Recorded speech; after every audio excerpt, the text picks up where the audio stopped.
The tragic death of George Floyd in Minneapolis sparked a global movement, demanding justice and accountability. At the heart of this case stands former Minneapolis police officer Tou Thao, whose actions that fateful day have become a focal point of intense scrutiny.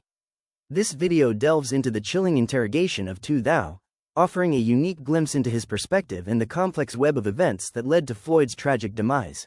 I'm just going to throw this here. Yeah. How are you? My name's Brent. I'm with the BCA. I'm James from the BCA.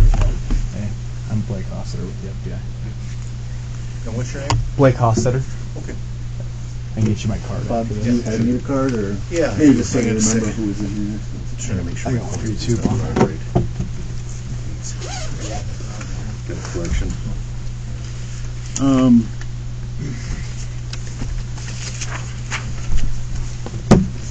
You guys want one? I've got. Sure, I'll take yours. I've got some plenty. This interrogation footage provides a chilling glimpse into Thao's perspective. Faced with a volatile and increasingly chaotic situation, Thao was tasked with maintaining order and protecting his fellow officers. He describes his concerns about the growing crowd and the potential for violence, emphasizing his duty to ensure the safety of his colleagues.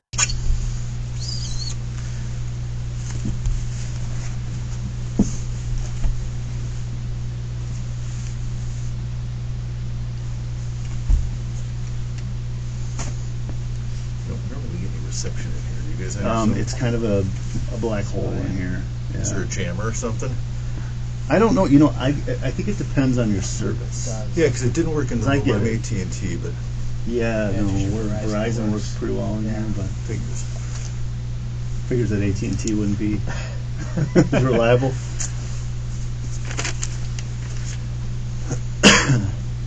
On May 25, 2020, the world watched in horror as George Floyd lost his life while in police custody. The video footage of the incident, showing Derek Chauvin kneeling on Floyd's neck for over 9 minutes, sparked outrage and ignited protests worldwide. However, the case against Chauvin did not exist in a vacuum. Thanks a lot. All right. Water's free if you need it. Okay.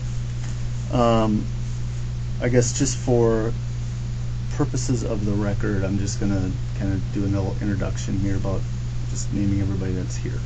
But I want to make sure I have your name correct. Is it Tou? Is that how you pronounce your first name? That's correct. T-O-U? Yes, sir. Do you have a middle name? I do not. And Thao. Do I have that right? T-H-A-O? Correct. Can I get a birth date from you, sir? 1286. 1286. All right. How about an address? Tou Thao, a bystander during the incident, played a crucial role in the unfolding events. As Chauvin restrained Floyd, Thao stood guard, preventing concerned bystanders from intervening. This seemingly passive role, however, has significant legal implications. put him in danger. I totally understand. All I can do is ask, so I'll respect that. That's fine. So today's date is June 2nd, 2020. The time is 15:05. The BCA case number is 2020-338. This is Special Agent Brent Peterson with Special Agent James Ryerson, FBI Special Agent Blake Hofstetter, and we're here with Tou Thao and his attorney, Mr. Robert Pauly. All right. So before we started here, I presented you with that form, the investigative warning form. You had an opportunity to review that? Yes. Discuss that prior with your attorney? Yes, sir. All right. So is it your understanding that you're here voluntarily? Yes. You realize you're not under arrest, not going to be arrested? I do understand. Okay. So everything that we're going to talk about here is on a voluntary basis. Do you, Bob, anything you want to add before we kind of get into it, or? I don't have anything specific to add, thank you. Okay, great. All right. Well, if it's okay with you, I'd just like to kind of start and ask some questions. Usually just kind of start with some background information, if that's okay. The defense for Tou Thao, one of the officers involved in the George Floyd case, is attempting to shift the blame onto the Minneapolis Police Department's training protocols. They argue that the department's training may have implicitly encouraged officers to prioritize the safety of their fellow officers above all else, potentially justifying the use of force, even in situations where de-escalation might have been possible. 2008, okay. And then prior to becoming a police officer in Minneapolis, what did you do for a living? I did security. Where at? Wayland Security was the last name. Is that here in the Twin Cities? Correct. Okay. What year did you get hired by Minneapolis Police? I believe 2008 was when I got hired as a community service officer. Okay, and can you just explain what a community service officer is for the city of Minneapolis? It's kind of a recruitment mechanism to kind of recruit folks from different backgrounds. And I applied and got accepted and pretty much is kind of they pay for our education and prep us for the police academy. Okay, so is that a sworn, licensed position as No. a community service officer? Okay, and how long were you in that position? Roughly a year and a half. Year and a half? Okay, and this would have been 08 until about 09 or so? Yep. Okay. Do you have any prior military experience? No. Were you ever a police officer anywhere else other than city of Minneapolis? No. Okay. So after the CSO or community service officer position, what's the next, I guess, step or progression of becoming a police officer? A community service officer gets they pass and get licensed. They get and then they get promoted to a recruit officer. Okay. And attend the police academy. Roughly, do you remember when you started the recruit academy? I'd say close 2009. 2009. Okay. And how long is the recruit academy? About 4 to 6 months. 4 to 6 months. Okay. Or And off. And no, just rough estimate's fine. So what's kind of the During his testimony, Thao acknowledged that police academy training may have included instruction on using neck restraints as a means of subduing suspects. However, under cross-examination, he conceded that using a knee to restrain a suspect who is already handcuffed and on the ground is a different situation entirely. He further acknowledged that applying pressure to the neck should be avoided once a suspect is secured. policy, defensive tactics, scenario-based training, firearms? firearms. Okay. Is there a component of the academy that's like scenario-based learning? Yes. Did you ever have any formal training at the academy, or even maybe after the academy, in crisis intervention or de-escalation techniques or anything like that? Yes, the police department at some point had sent the whole department through a crisis intervention training. Okay. Do you recall how lengthy of a training that was? I believe it was a week. It was a 40-hour or a week Yeah. long, and you successfully completed that? Yes, sir. Do you approximately know what year that was? I do not recall offhand. Was it after the police academy It was. or during the academy? I believe they have a little part, the CIT training. Yep. But most of my, I guess most of the intensive training occurred at, I don't know, maybe the 5-year mark of my career. Okay. Okay. Just roughly. All right. So you were already on the job, on the street, and you went through that. Was that a voluntary thing, or did they send you? It was a mandatory thing. Mandatory thing. Okay. And you, just so I'm clear, you did successfully complete that? Yes. Okay. And when you say CIT, we're talking about crisis intervention training? Correct. Okay. And we'll come back to that a little bit. So in the academy, are you taught like first aid and CPR and things like that? Yes. What's like the highest, or what level are you at as far as medical training? Pretty much it's just first aid, and then refreshers Okay. every few years. So First aid. okay, so basic like CPR, first aid. You're not like an EMT or higher than that. No. Okay. And is that something that they train? This line of questioning highlights a critical point: the potential disconnect between police academy training and the realities of on-the-ground policing. It raises questions about whether current training adequately emphasizes de-escalation techniques and the importance of prioritizing the preservation of human life. What's kind of the next step in your training? You go through field training officer school. Okay. And is the abbreviation for that FTO? Correct. Okay. Approximately how long is that process for you? I believe it's like 6 months process. So you have 4 to 6 months in the training academy, and then another 4 to 6, or another approximate 6 months. Roughly, in yep. FTO. And then just kind of generally, kind of high level, what do you do in FTO training? How does that work? Pretty much you kind of follow a mentor officer, experienced officer. Mm-hmm. They kind of just teach you the ropes of being a police officer in the real world. Is it the same training officer through the entire process, or do you? No. How do they mix that up? I believe every month Mm-hmm. you cycle through different training officers. Okay. So are you in different parts of the city, in different shifts and things like that, or do you kind of just stay on the same? I believe you're assigned to a precinct for first a few months, and then you get reassigned to a different precinct for different exposures. So during your FTO process, what precincts were you assigned? I was assigned 4th, 1st, and also 3rd. 4th, 1st, and 3rd. Okay, so 4th precinct is what part of the city then? North Minneapolis. 1st is what? Downtown. Downtown area, and then 3rd is South Minneapolis. Okay. Did you successfully complete your FTO training, or did you have to get kind of extra training, or I did a good extra training.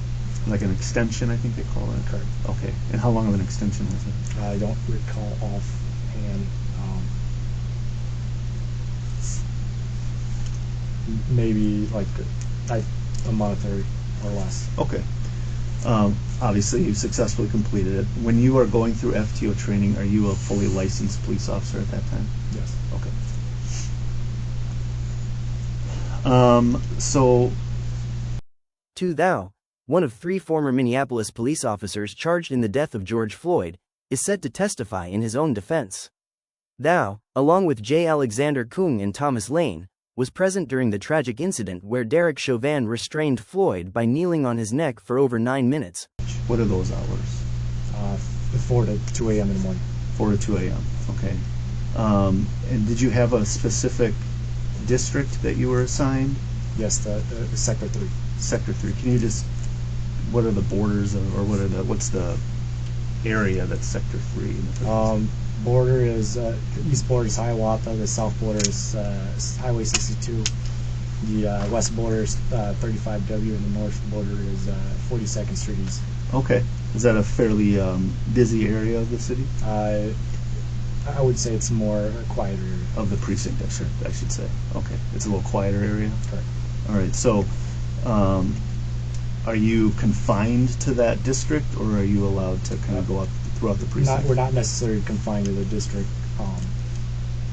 We're just assigned to take calls specifically to that district and patrol that area, but we're not necessarily mandated to.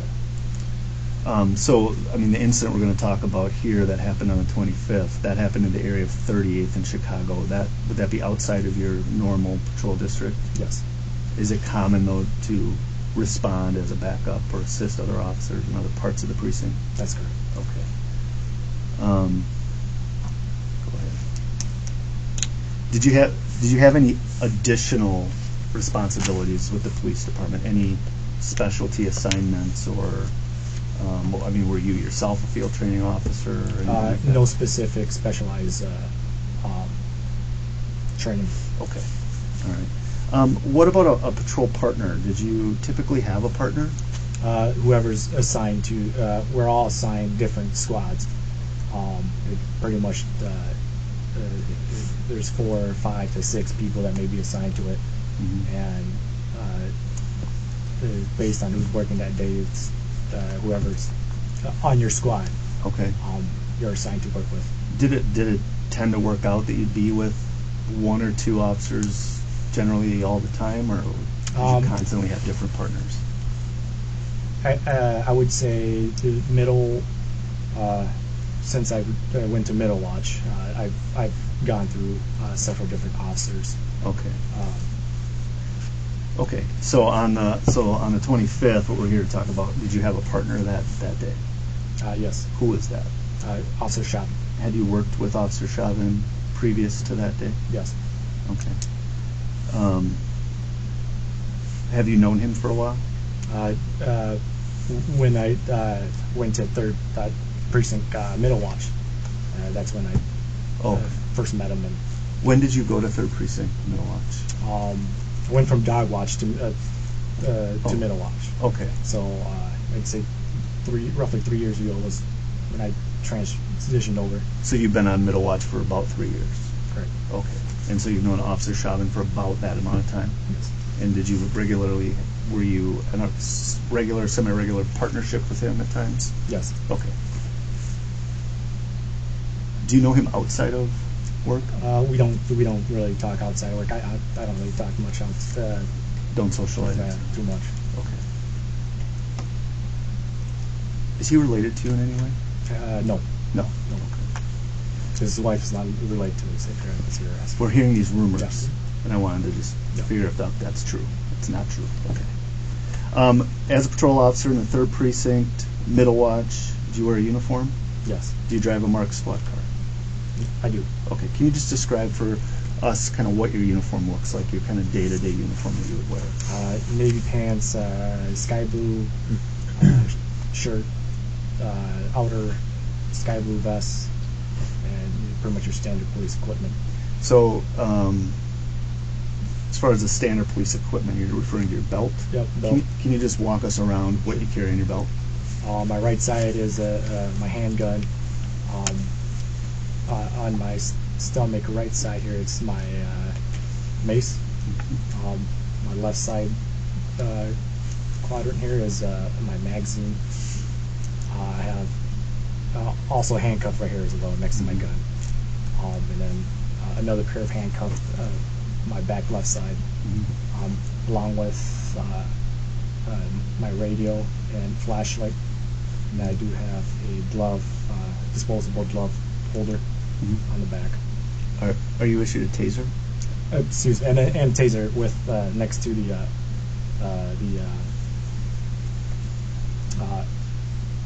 radio. So on the opposite side of your handgun, is that Yep. what you're? Okay. All right. Your uniform, do you have any patches or anything like that on it? Standard Minneapolis police patch on both sides. Okay. Are you clearly identifiable as a police officer in that uniform? Yes. Have you ever been confused for something else other than a police officer in that uniform? No. Okay. Are you issued a body-worn camera? Yes. Where on your person do you typically keep Right that? next to my radio, which would be right about approximately mid chest. Mid-chest, okay. The date we're here to talk about, the 25th, was your body-worn camera on your person and activated? Yes. Okay. Have you had an opportunity to review your body-worn camera video from that day on the 25th? Yes. When did you watch that? Today. Did you watch it prior to today? I did when to clarify, I guess. I did when we do police calls, we enter case numbers. Yep. And sometime, majority of time, especially if a driver, the thumbnails Okay. of the video will show just a steering wheel.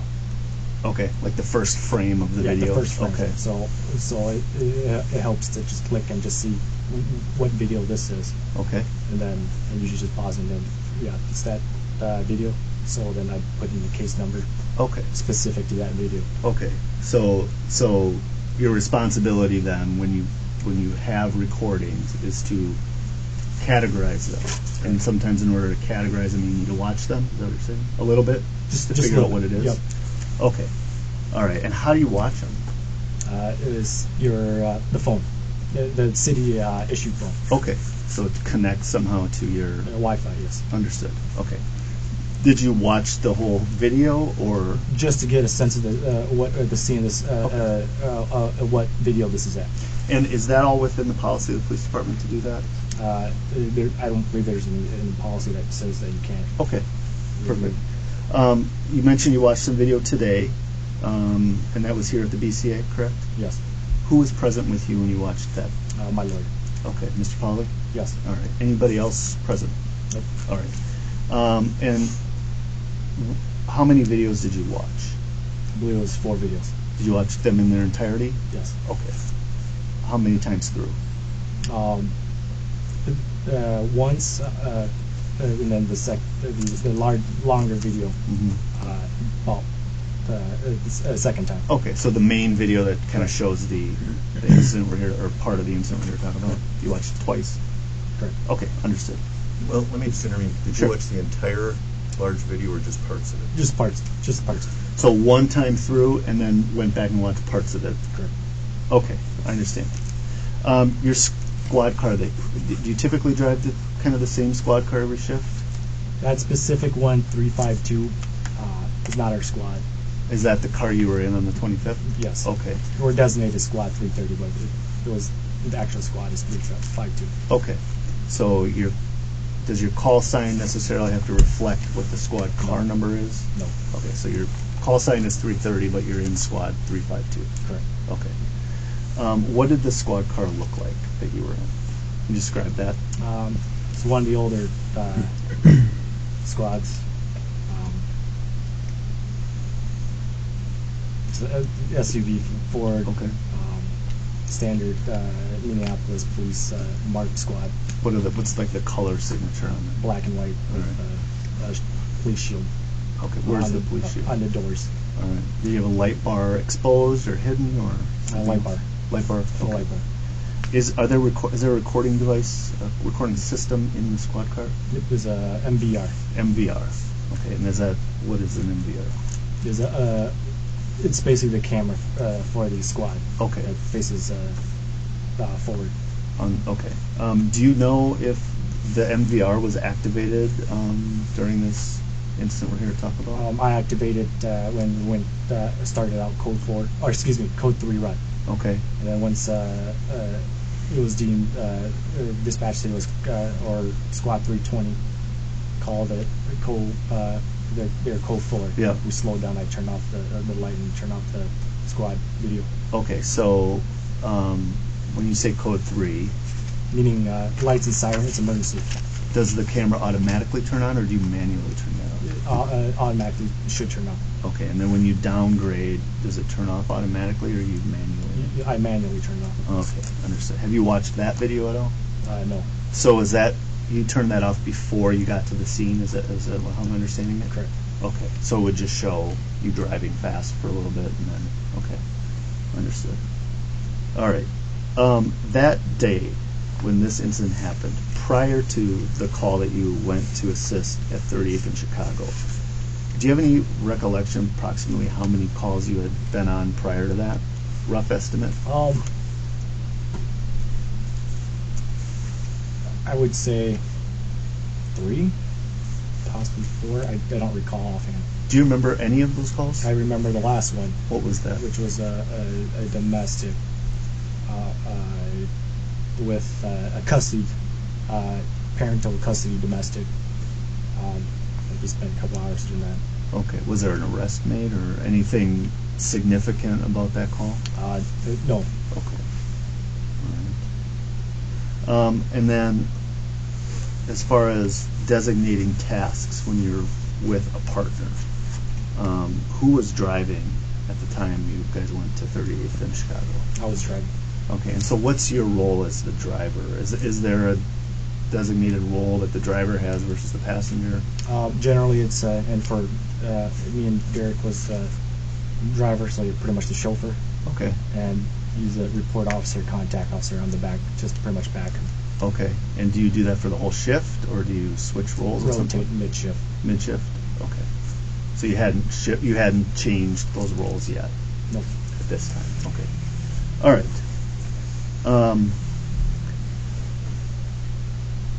When you guys were responding to the call, what information did you have? We were at the station at the time, Okay. and I'd heard 320 kind of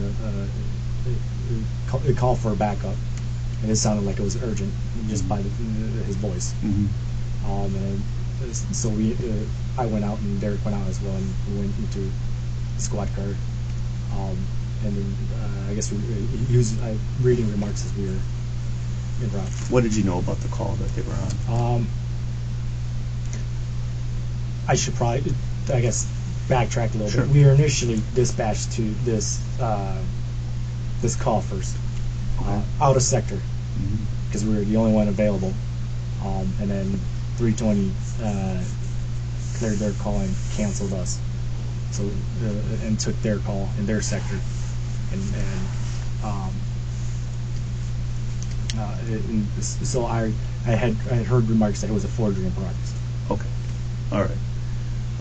And then before we get into kind of the story about what happened, Squad 320. Tell us about those officers. What do you know about them, or had you worked with them very often?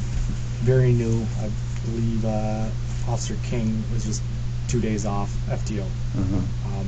and Officer Lane was about a week just off FTO as well. Okay.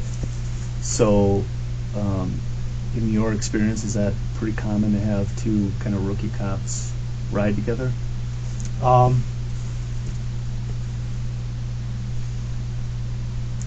I would say yes. Yeah. Did you experience that when you were a rookie cop? No, because I was assigned to a day watch shift, so there were a bunch of old people there working. So So you were by yourself, probably? I was the young buck working with the older Gotcha. Okay. officers. All right. Well, thanks for answering all those questions, Officer Tou. I guess what we'd like to kind of have you do now is just kind of tell us in your own words, from start to finish, what happened. And then at the end, we'll likely just need to clarify some things if it's okay. But for now, we'd just kind of like to hear from you what you remember about this call and what happened. So we're at the station, about to eat lunch. 320 ends up asking for a backup.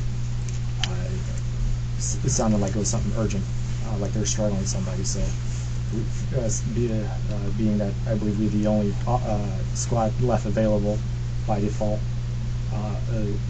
we went to go assist them. I drove us about halfway there, and 320 had called code 4, which said they're okay. Dispatch canceled us, but knowing the area, and they're so new too, knowing the area, it's the cut food specialty, that specific store is a known blood gang hangout, especially hostile to police. So knowing it's just those two there, especially very new, I decided to continue, at least to give scene security, for them to finish whatever call they were doing. So we continued on to go assist. Once we come in westbound from 38th, I see right at the intersection, I see Park Officer Chang with two, with I believe male and female there. It looked like they were being detained, being that he was outnumbered.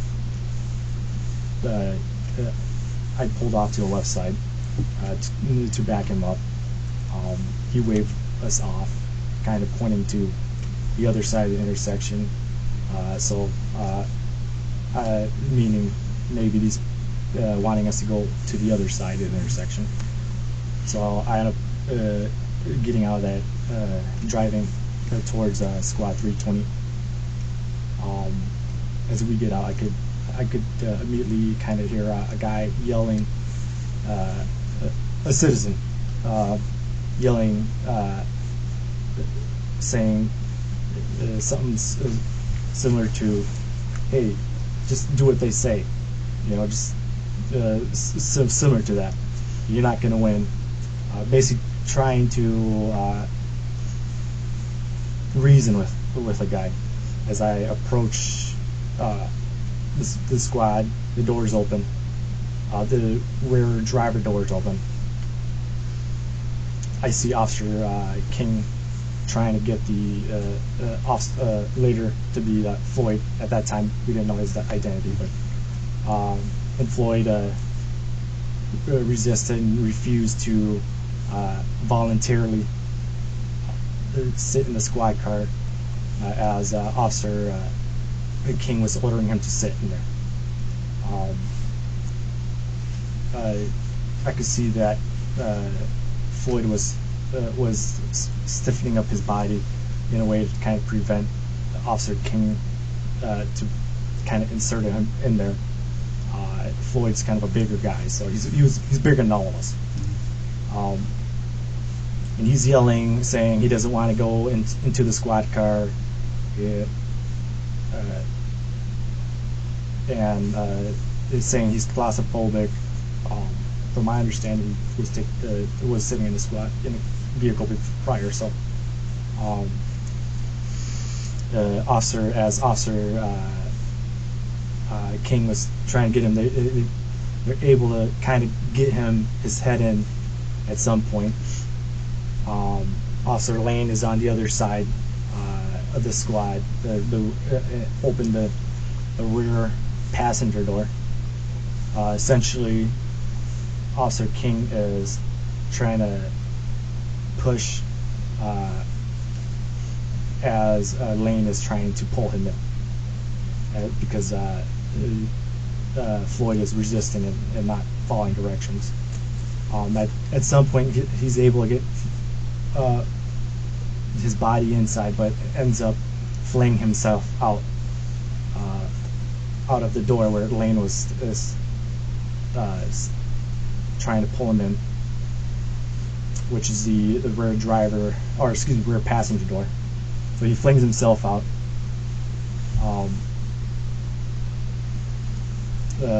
Officer King goes around and tries to kind of get Floyd again, trying to get him inside. So I take the initiative now to take the rear passenger door and become the puller. I never get a chance to pull him in just because they couldn't get Floyd in close enough for me to grab him as he's resisting. So at that point, I determined that I need to go around and just tell them, hey, this is pointless. This is not going to work. He's not going to go in. He's not going to be cooperative. He's already shown it. If we put him in there, he's just going to end up being the possibility he might end up hurting himself as banging himself on the windows or kicking out, damaging the squad car. Let's just stop what we're doing and put him on the ground and call for an ambulance. It was obvious to me that he was likely high on something. Just from my experience, the way he was acting and the lack of being able to reason with us or even calm down. So as we put him down, he's still struggling, kind of trying to get up and just not relaxing at all. And they're trying to get control of his body. So I determined, since I could tell that the 3 officers on the ground were getting tired. Everyone's breathing hard. So I decided let's grab a hobble and try to restrain him that way. So I go in the back of the Squad 320 and this whole time trying to communicate with 320, trying to figure out where their hobble is, because I have no idea where it is, because I'm the only available hands that can do that. So I ended up finding the hobble. I think it was, I believe, Officer Lane's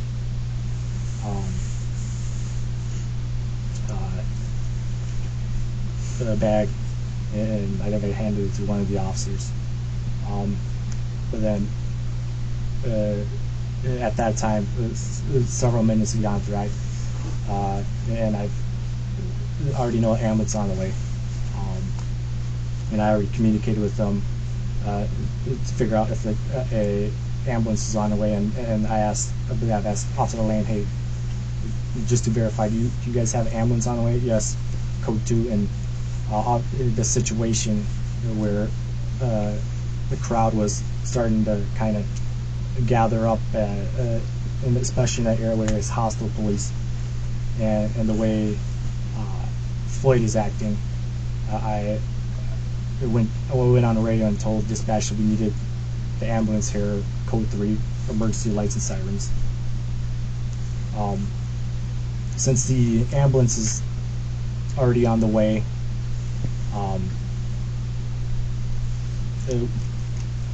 we decided to just forego the hobble and just hold for now, since if we were to hobble him once the ambulance arrived, we would have to undo it again to put him onto the stretcher. As we're waiting for ambulance, I take position kind of as a human traffic cone, blade it off a bit. Is just so oncoming traffic northbound in Chicago kind of see me, so the vehicle doesn't hit my partners on Floyd because they're low to the ground. So I wanted to get myself off the traffic, offset myself off the traffic a little bit, and also be able to be in view of the growing crowd.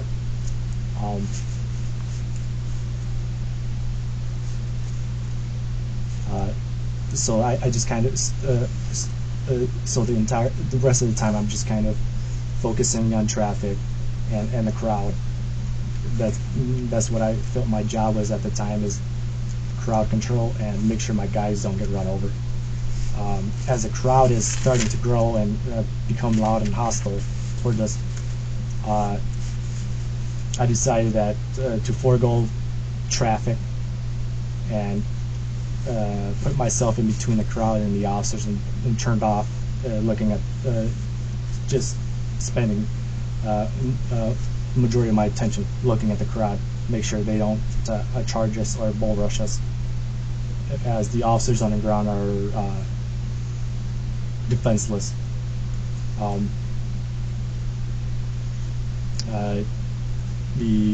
Eventually EMS arrives, the paramedics arrive, and they board they load in Floyd.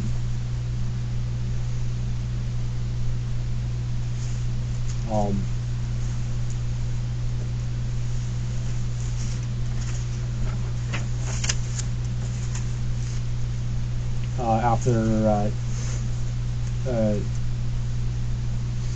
so I didn't see when they loaded him, but I was kind of focused on the crowd at that moment. So Officer Chavin kind of tapped me and, hey, let's go, we're done.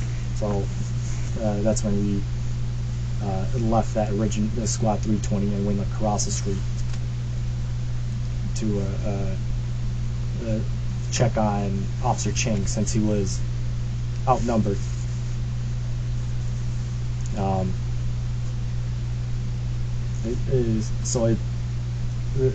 That right there is pretty much essentially what he pretty much done with any contact with Floyd. Okay. What happened though after that? Like, you went over and saw Officer Chang. What happened from there? Trying to figure out what exactly are we going to do with this car. What? Because me and Officer Chavin are the backup officer. We have no idea what's going on. As far as is this guy detained, or whatnot. We're acting in good faith with squad 320 and 830, because we're the last ones there. So as we're trying to figure out what's going to happen next, because this is 320's call. It's their call what they want to do with the vehicle. We're just backing up. So 320, I guess Officer King said that at some point, well, I guess let me backtrack a little bit here. As I'm trying to figure out with Chang what we're going to do, we just kind of stood by, and then the fire department shows up. At that time, I don't know what the status of Floyd is. The fire department shows up, and they ask us what do we need, and I'm like, I'm kind of baffled. Like, we just needed an ambulance. I don't know what you guys are here for. I assumed that was unrelated to us. Maybe it was medical inside cut food or something, because the fire department went inside to go check. As they're checking, dispatch asks us, tells us that the fire department is looking for the ambulance. So I walked up to the fire engine and told the driver, the driver, I believe, like, hey, the dispatch says you guys need to go to 36 and Park. They're doing CPR. And that's when the fire guys come back. I kind of tell them the same thing. And they end up getting back on, and then heading to 36 and Park to assist with the ambulance. End up going back to the Officer Chang, and he ends up clearing this. I tell him, hey, basically, it looks like this guy is being worked on, so this could potentially be a critical incident if he dies. I don't know his status, but they're doing CPR. So just make sure to do a report if anything comes, supplement or whatever. If anything changes, I'll let you know. I think he takes off.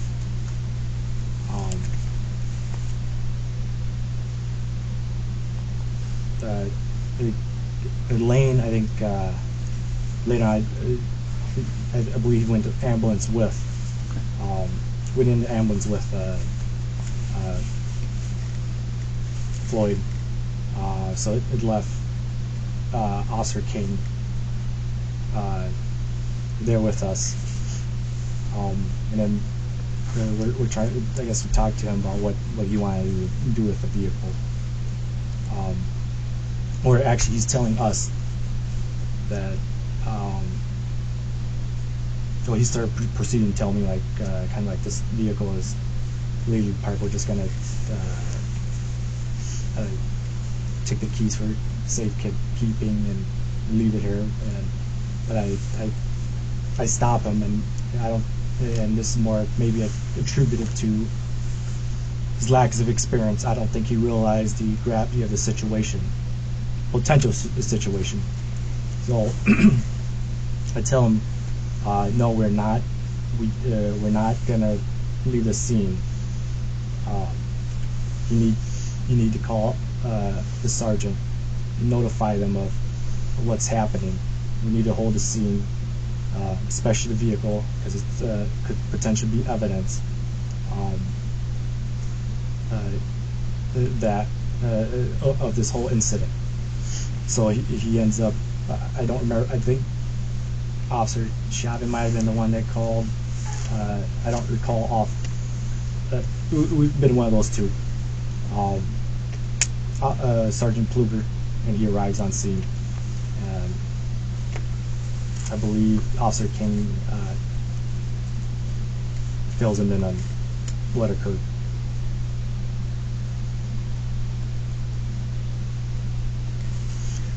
What happens from there?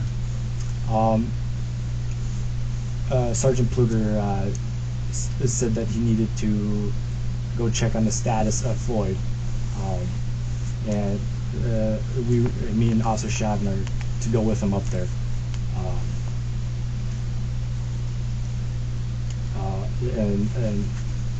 At this time, Lane gets a ride back with the fire department and dropped off.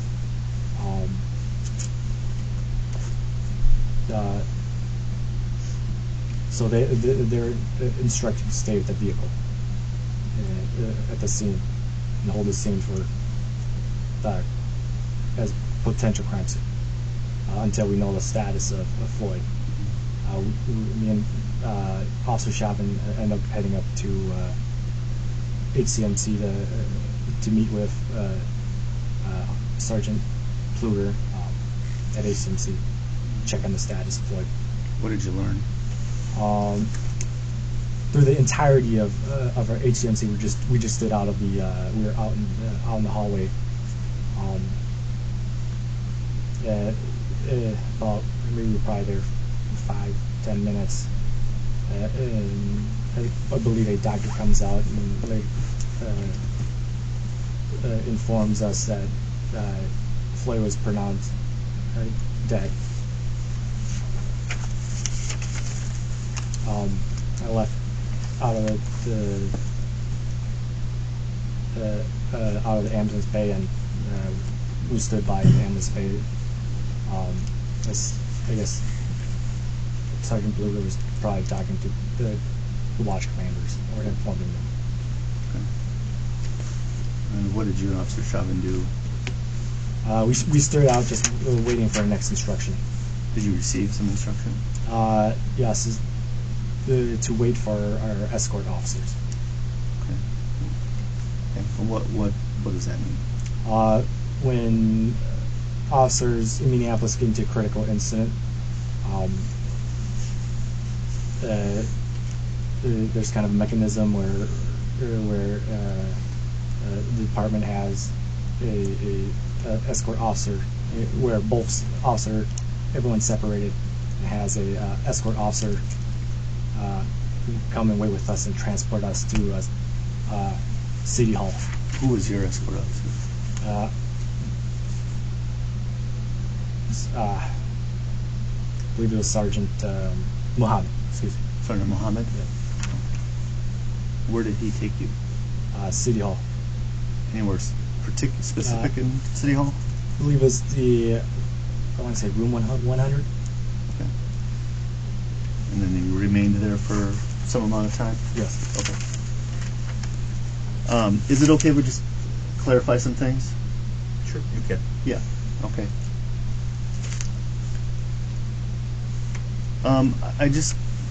So Cup Foods at 38th in Chicago. You mentioned having some experience at Cup Foods.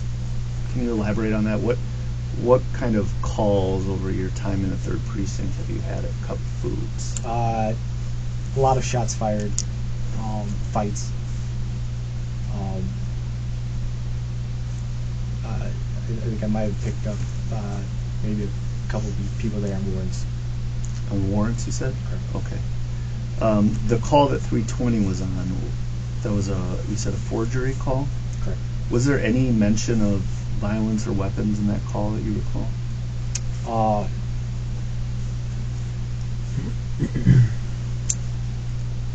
I don't recall.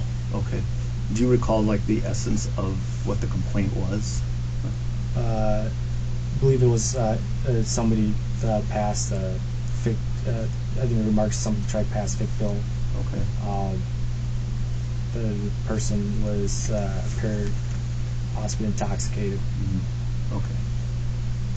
Have you had experience with counterfeit money being passed at businesses? Yes. Okay. How would you typically handle if that was all you knew? How would you handle that? What do you mean? Let's say the call is exactly what you said. Somebody passed a fake $20 bill in our store and appeared intoxicated. How would you have handled that? Or how would you typically handle a call like that?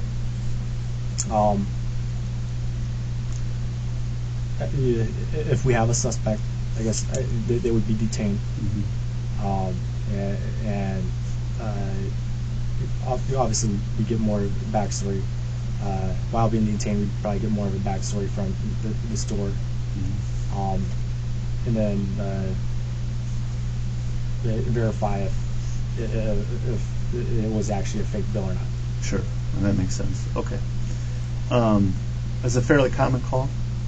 I would say it's a rarity to have a suspect with forgery to actually be still there. They don't stick around, no. Typically. Generally not. Okay. But was the information that you recalled that there was a suspect on scene, or was the call just that the person who passed the bill seemed to be intoxicated? I believe in the remarks they had mentioned a vehicle. Okay. That was parked across the street. So that would be unusual in your experience to have a suspect in a forgery or a counterfeit bill still be on scene. Correct. Okay. When you guys get there, when I say you guys, I mean you and Officer Chauvin get there. You first see Officer Chang, who then points to Officers Lane and King. You describe seeing Mr. Floyd resisting. Can you just elaborate on that and describe more specifically what you saw him doing? He was in handcuffs, kind of stiffen up his body. Okay. Where, in order for somebody to kind of sit in the squad car, especially a big person like him, you need their cooperation as far as bending their knees. Okay. And because it could be tight back there, especially for a big person. Mm-hmm. So if you don't have some level of cooperation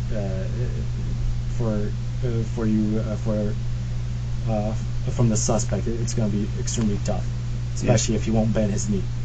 Okay. And he's a bigger guy. I think they asked several times to sit down, sit in the squad car, and he's not following. He's refusing to sit. Okay. I mean, you mentioned he was saying he's claustrophobic. What else was he saying? That he didn't want. I think he would say he wanted to talk or something like that. Okay. But he was instructed to sit in the squad. During the incident, Thao stood guard, preventing bystanders from intervening while Chauvin, Kung, and Lane restrained Floyd. In his testimony, Thao is expected to explain his actions that day, emphasizing his role in crowd control and ensuring the safety of his fellow officers. He is likely to describe the escalating tension at the scene and the growing anxiety among the onlookers. Had experience with people going under the influence? Yes. Okay. Because you described that you felt that he maybe was under the influence. Correct. All right. Is it, in your experience, has it been common, or is it common that people who are under the influence are sometimes hard to rationalize with? Yes.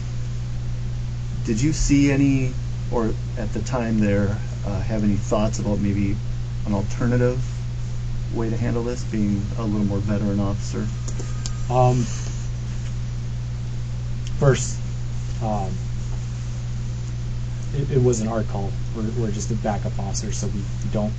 I don't have back information as far as Sure. what happened prior to us arriving. But you're seeing what you're seeing right there in front of you. Yep. And obviously what the rookie officers are doing isn't working.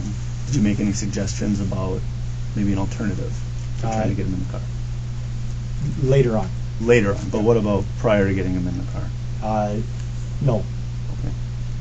Did you actually physically assist trying to put him in the car? No, I never. You weren't able to get hold of him? I don't recall ever touching him. Okay. All right. But you went around to the passenger side where Officer Lane was. Do I have that correct? At some point, yes. At some point. But then he had already kind of, I think you said, He flinged himself out of the car? Yep. What did he do to fling? How did he do that? So it's kind of like he scooped himself and then kind of with his foot pushed himself out against some side of the squad. Okay, pushed himself out and then kind of... From my view, that's what I saw. Okay, and then came out of the car.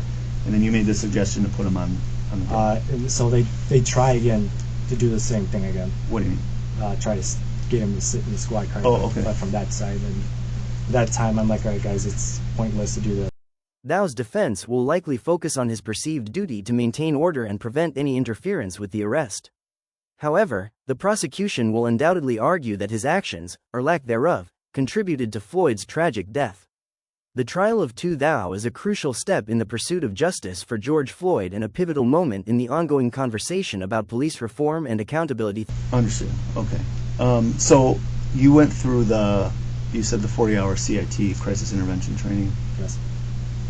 From your experience, have you used that on the street? Yes. Those techniques that you learned in that crisis intervention training.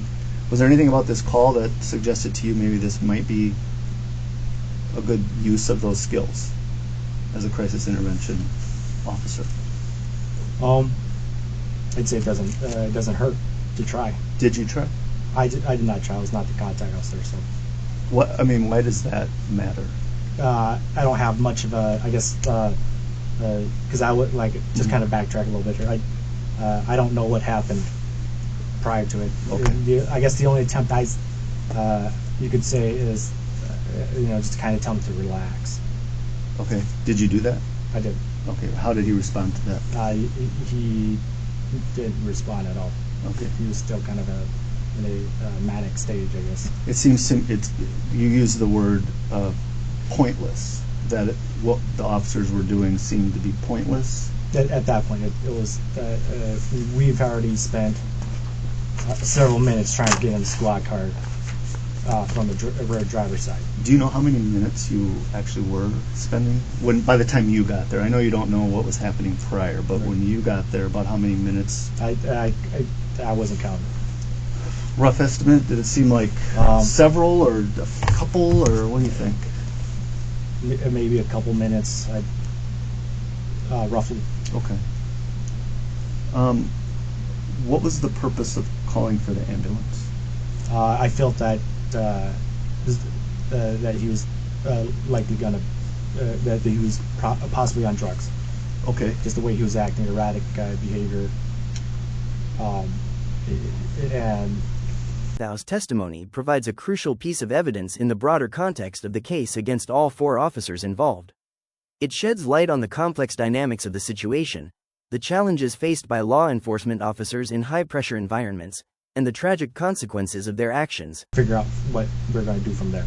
Okay, even though he's struggling with you guys? Yes. What could they do to help with a struggling person? They can restrain him better. Better? Yep. Okay. Why don't you elaborate on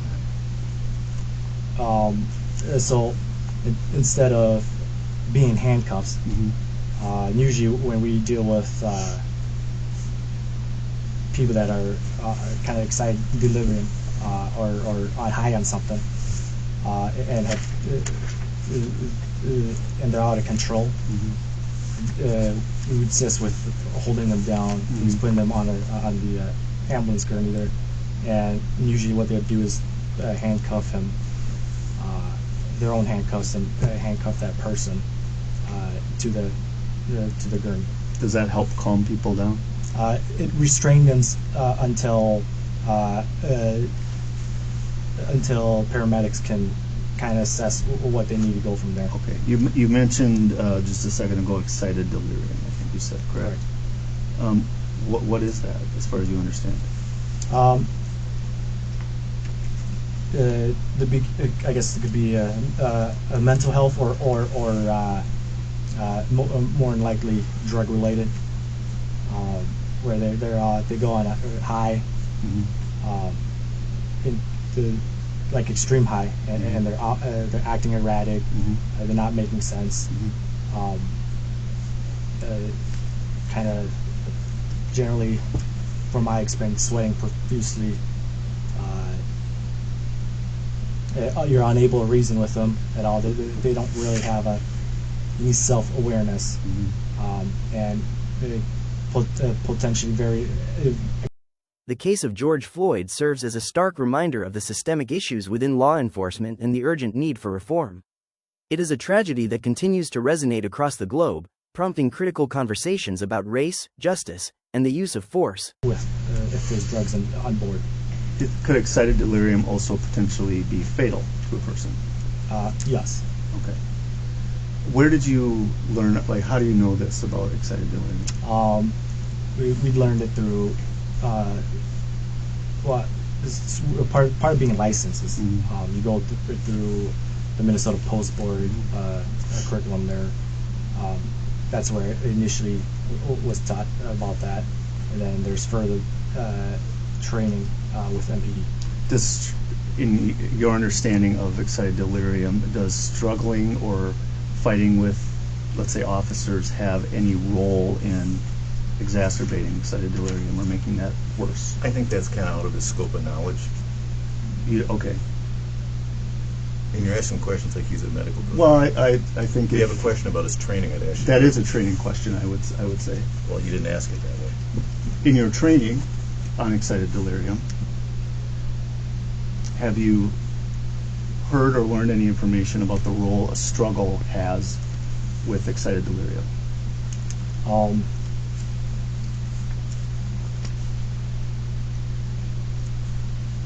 I think I've read it before. Okay. Was there a concern at the scene about excited delirium?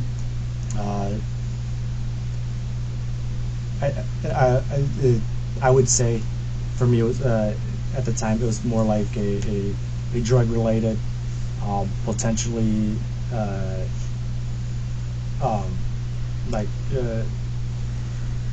possibly like consuming drugs before like officers. Okay. Did you hear Officer Lane specifically say he was concerned about excited delirium? I did not. Okay. Did you think that Mr. Floyd was perhaps having a drug overdose? Is that what you're trying to say? It's a possibility. Possibility. In my mind, it was a possibility. Does that change in any way the way officers would, in your experience and training, officers would respond to somebody? If you enjoyed, drop a like, comment, and subscribe for more. Share this video to raise awareness about the importance of police reform and social justice. Let us know your thoughts in the comments below.